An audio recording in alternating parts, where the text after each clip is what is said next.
آگے رب نے کہا الذین ہم یراؤن ویمنعون الماعون، اور برتنے کی چیز اب یہاں پہ بڑی قابل غور ہے، اللہ ہم یراؤن، جو تمہارے استعمال کی چیز، روزمرہ کی چیز جو ہے وہ تم نے رکھی، اور ہوا کیا، وَيَمْنَعُونَ الْمَاعُونَ، تم سے کسی نے سوال کر لیا۔ مثال، ہمارے پاس قلم تھی اور کسی دوست نے کہا مجھے قلم تو دے دے، میں نے استعمال کرنا ہے، اور انکار کر دیا، رب نے اس کی وعید کی، الَّذِينَ يَرَوْنَ وَيَمْنَعُونَ الْمَاعُونَ، اور وہ جو مانگتے ہیں برتنے کی اور وہ انکار کر دیتے،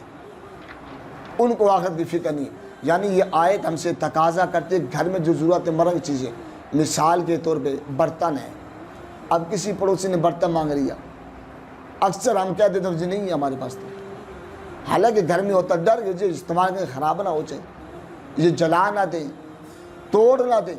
قرآن یہ تعلیم دیتا کہ انسانیت یہ ہے کہ تم اس کے ساتھ حسن سلوک یہ بھی کرو، تمہارے پاس چیز ہے اس کو رکھ لو۔ علامہ لوسی رحمۃ اللہ تعالی نے روح البیان میں یہ نقل کی ہے، آپ یہ فرماتے ہیں کہ مستحب یہ ہے کہ انسان اپنے گھر میں ضرورت کی چیز زائد رکھے، اور اس نیت سے رکھے کہ میں مسلمان کو دوں گا، جب اس کو ضرورت پڑے گی میں اس کو دے دوں گا، جب اس کو کوئی حاجت ہوگی میں اس کو دے دوں گا۔ آپ گاؤں کے ملک دیکھیں نا کیا ہوتے ہیں، وہاں خوشی غمیاں ہوتے ہیں، وہ لوگ اپنے گھر میں اہتمام نہیں رکھتے، وہ گھروں سے چارپائی بستر بھی جمع کر لیتے، دیگر چیزیں بھی جمع کرتے۔ یعنی یہ مستحب عمل ہے کہ ہم اپنے گھر میں ایسی چیز ہو، یا میرے پاس کوئی چیز ہے، سواری ہے اور پڑوسی کو حاجت پڑ گئی، ایمرجنسی بن گئی، اب میں کہوں جی نہیں میں نے تو سواری کبھی دی کسی کو نہیں۔ قرآن یہ کہتا ہے وہ شخص کو آخرت پہ یقین نہیں ہے اس کا جو اپنے برتنے کی چیز کسی کو دیتا نہیں ہے۔ برتنے کی چیز دوسرے کو دینا یہ مستحب عمل ہے، یہ صحابہ کرام علیہم کی زندگیوں سے ہمیں ملتا ہے۔ اور اگر ہم ایک ہی چیز لیں تو برتن، اس سے زیادہ کیا ہوگی اسلام کی تعلیم کہ صحابہ نے جب ہجرت مدینہ کی ہے، اب وہ کہانی ہمارے لیے سبق آموز ہے، اور ایسی کہانی جس کو جھٹلایا نہیں جا سکتا۔ اب صحابہ ہجرت کر کے آئے ہیں، انصار جانتے ان کا قبیلہ ہمارا قبیلہ ایک نہیں ہے، ان کی ہماری رشتہ داریاں بھی نہیں ہیں، اور یہ حالات بھی نظر آ رہے ہیں کہ یہ ان کے حالات ایسے ہیں کل کو یہ شاید ہمارے کام بھی نہ آ سکے، ہمیں ضرورت پڑے کچھ دے بھی نہیں سکتے، یہ تو بالکل خالی ہاتھ آ گئے، ان کے بعد پہننے کے لیے کپڑے بھی نہیں، ہمیں کیا دیں گے، ہمارے کس کام آئیں گے۔ لیکن الذین یراؤن ویمنعون الماعون، ان کے استعمال کی چیزیں، اگر گھر میں 2 کمرے استعمال کیے تھے کہ چلو میں ایک ہی میں گزارا کر لوں گا، ہے میرے استعمال کا میں تمہیں دے دیتا ہوں، میرے پاس 2 سوٹ ہے چلو میں ایک میں گزارا کر لوں گا، ہے میرے استعمال کا تمہیں دے دیتا ہوں، میرے پاس بستر 2 ہیں میں ایک تمہیں دے دیتا ہوں، ہے میرے استعمال کا، ضرورت کا ہے میرا، لیکن تمہیں دے دیتا ہوں۔ یعنی صحابہ کی یہ قربانی ہمیں بتاتی ہے کہ اسلام کی تعلیم کیا ہے کہ اپنے برتنے کی چیز اپنے مسلمان بھائی کو دی جائے، اور اس میں یہ قید نہیں ہے اسلام میں کہ آپ وہ مسلمان ہو تو دیں گے، غیر مسلم ہو اور ہو ایسا جو اسلام کے خلاف سازش نہ کر رہا، اس کو حاجت ہو تم اپنے برتنے کی چیز اس کو بھی دو۔ یہ جو آج ہمارے اندر نفرت کی آگ ڈالی گئی نا کہ جناب یہ تو عیسائی ہے میں تو اس کے ساتھ نہیں کھا سکتا، شریعت اسلامیہ نے اس کے ساتھ کھانے سے کوئی منع نہیں کیا، اس کے ساتھ برتنے سے چیز منع نہیں کیا، فقط اگر منع کیا اسلام نے تو اس کو ذبح سے منع کیا کہ وہ چیز ذبح کرے، اس کا اعتقاد نہیں ہے اس نے اللہ کا نام لیا بھی ہے کہ نہیں،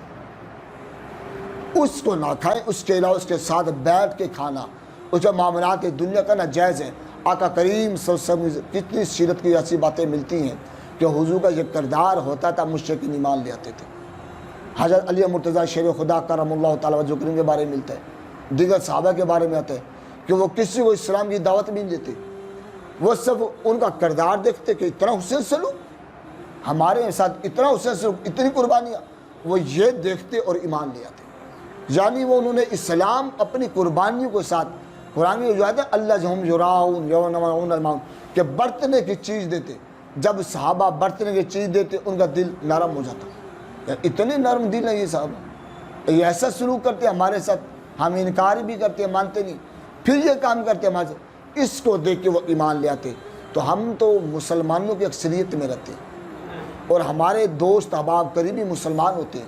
اگر ان کو حاجت ہو ضرورت پڑ جائے تو پھر ہم یہ نہ دل تنگ نہ کریں کہ اس کو دوں گا تو میرا کیا بنے گا.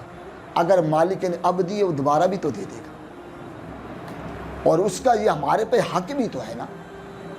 اس کا حق ہے ہمارے ذمہ کہ اور ہم اس کو دیں. اب جب حق ہے تو ہم نے اس کو دینا بھی تو ہے. قرآن نے یہاں کے رکھ دیا اس کا کہ ہم نے اس سے برتن کی چیز دینی ہے. جب حق ہے تو مسلمان کا یقین یہ ہے کہ میرا جو حق میں نے ادا کرنا ہے. تو قرآن نے سارا دار و مدار اسی پہ دیا کہ تم یہ معاملات کرو, اور کرے گا کون نہیں. ہم کہیں جی میں نہیں کروں تو کچھ نہیں ہوگا, ہم تب نہیں کریں گے. قرآن کہتا ارأیت الذی یکذب بالدین, یہ وہ شخص نہیں کرے گا جو آخرت کو جھٹلاتا ہے. یا دین سے مراد آخرت ہے. جو آخرت کو جھٹلاتا ہے وہ یہ کام نہیں کرتا, کیونکہ اس کو یہ ڈر ہی نہیں ہوتا کہ میں نے جواب دینا ہے, میں نے رب کی بارگاہ میں پیش ہونا ہے, مجھ سے اس کے بارے میں پوچھا جائے گا, اس لیے وہ اس کو انکار کر دیتے. اور جس کا آخرت پہ کامل یقین ہوتا ہے اس کو یہ پتہ ہے میرے بھائی کے بارے میں مجھ سے سوال ہوگا. اور اگر عام مسلمان کے بارے میں یہ ہے کہ عام مسلمان مانگے تو دے, اور اگر خونی رشتہ ہو اس کا کتنا حق ہوگا. ہم تو فوری خونی رشتوں کے ساتھ قطع تعلق کر لیتے چھوٹی چھوٹی باتوں پر. اگر خونی رشتہ ہے پھر اس کے بعد ایک تو اس کا رشتے کا بھی حق ہے, اور دوسرا مسلمان ہونے کے ناطے سے بھی حق ہے. اس کو تو زیادہ حقوق ہمارے اوپر بنتے, تو لہٰذا قطع تعلق کی طرف نہ جائے مسلمان, بلکہ صلہ رحمی کی طرف جائے. اس نے کر لیا تب بھی معاف کر دیا, کیونکہ میں نے آخرت میں اس کا جواب دینا ہے. اللہ رب العالمین جل وعلا مجھے اور آپ کو دین سمجھ عمل کی توفیق عطا فرمائے.